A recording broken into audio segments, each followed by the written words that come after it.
I'm going to pray, and we'll get into the message. So, Lord, I pray,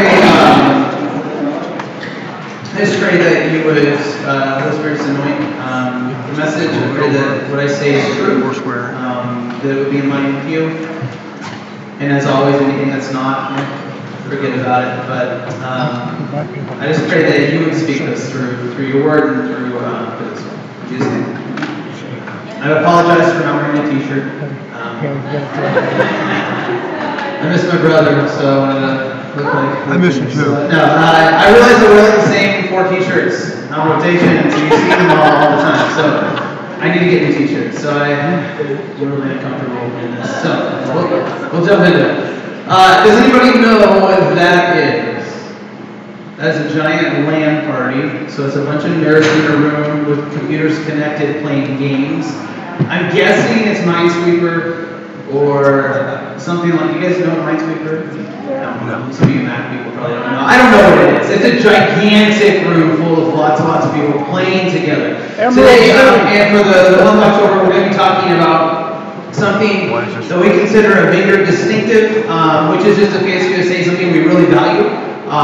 Everyone gets to play, and in fact, we have some of these. They're like the top left booklet over there. So if you want one of these, it's not going to track exactly with the series, but it's the same theme. And if we run out, we have digital copies. So on those connection cards, if you write, I want a digital copy of this booklet, we'll get it to you somehow. But it is a vineyard distinctive. Let me say it again. Everyone gets to play. That's a little slower than it wasn't as dramatic as I thought it would be. But these guys are all playing. It is a vineyard distinctive because it's something that we value. If you go to a different vineyard church, and I'm not here to plug vineyard necessarily, but it's something that's kind of common to who we are as a people. We believe that it's very much foundational to what it means to follow Jesus or to be like kingdom of God people. So my job today is just to kind of unpack what that actually means for us. And then we'll develop that more through the month of October. So, everyone, a really tricky word to understand. So I almost threw the definition up there, but I figured that would be really condescending, and I didn't do that. But everyone is an obvious word. It implies all of us, everybody, every individual.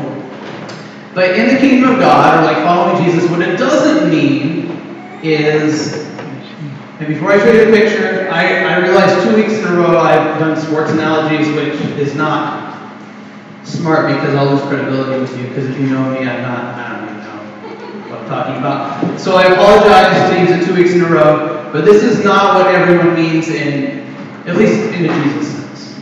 So I tried to find just a 12-man flag, but I saw this and I couldn't pass it up because what the heck. But that's Predator. And he's also a Seahawks fan. Again, Seahawks, I'm sorry, but I have a point.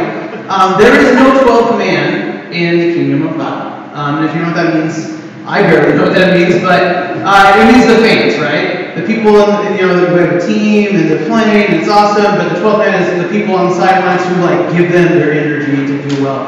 There's no such thing as a 12th man in the kingdom of God. Nobody really gets to, or at least shouldn't, just observe from the side and cheer people on. Because when we say everyone or everybody, that means everybody actually has a role to play. Everybody's a team member. I'm going to keep going on that, even though that picture, I laughed at it for about 5 minutes. So,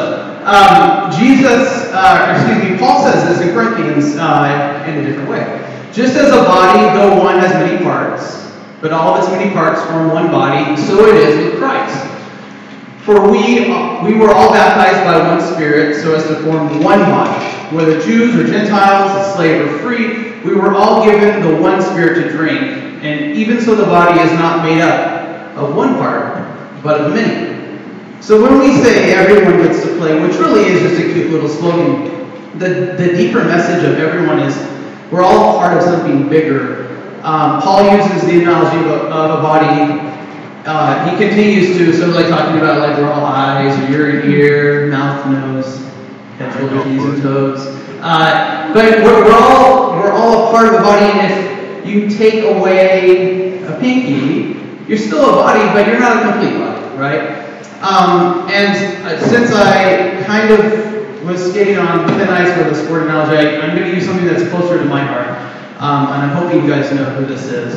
But these are the Zords from Power Rangers. And if you don't know what the Zords are, who doesn't know what the Zords are? Oh, thank God there's still culture in the world.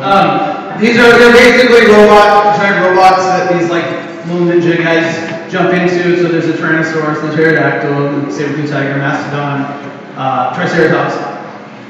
And I feel like, I don't know why I never thought of this, but this is a perfect analogy for the church or the people of God, because I might be a saber-tooth tiger, you might be the mastodon, but together we make the Megazord, which the Megazord is where all those different parts come together and they're cool on their own. I'm not necessarily cool, but you guys are all cool on your own. But like when we're together, we actually make something that's like this, the body of Christ, and I know this is probably almost blasphemous, so I'm not trying to cross that line, but there's an analogy here, right? Like together we create something whole. If there was no saber-tooth tiger, I think that's what the leg is on the left there, there would be, the Megazord wouldn't have the leg. If there was not you, or me, or you, it's still a body, we're still functioning, but we're not complete. So when we say everyone gets to play, we really mean everyone, like everybody literally has a role to play, not on the sidelines, but something active that we do. So we're going to move on. When we say this, without everyone actively following Jesus, and active is the word there that's key, actively, the church is incomplete and less than what God intended.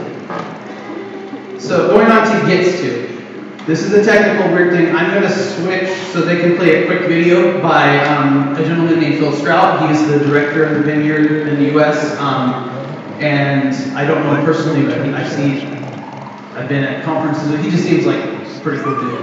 And he's going to kind of give his take on everybody gets to play. And I think he says something that's really profound to this gets to aspect of it. And so I'm going to let him speak for me. It only is about 2.5 minutes, so give me a second here.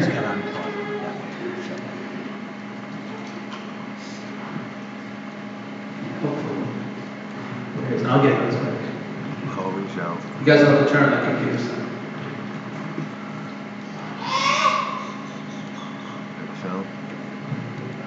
Check your sound here. That's on.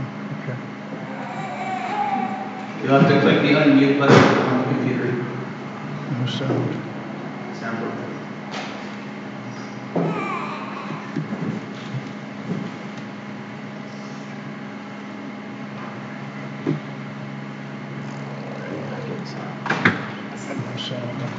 Come on, Phil Stroud. Now that me. I'm supposed to do this part.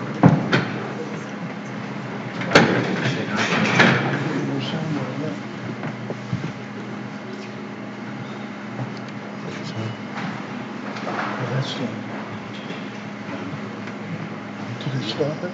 Turn it back on. There you go. We're not getting anything. I'm not getting anything either.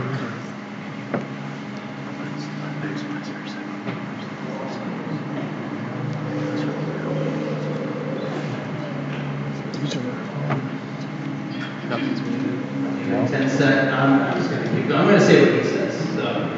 Because he's not cooperating today, and I hold him responsible completely. It's National Vineyard's fault, not our fault. So what Phil is saying there, in a really adorable, I think he's from Maine accent, is he's talking about how we say everybody gets to play, and for me, even the way I've always heard it is everybody gets to play. It's this exciting promise that you were invited to play in God's kingdom. Because a lot of time we like to beat up on ourselves and say well, I'm not good enough to do.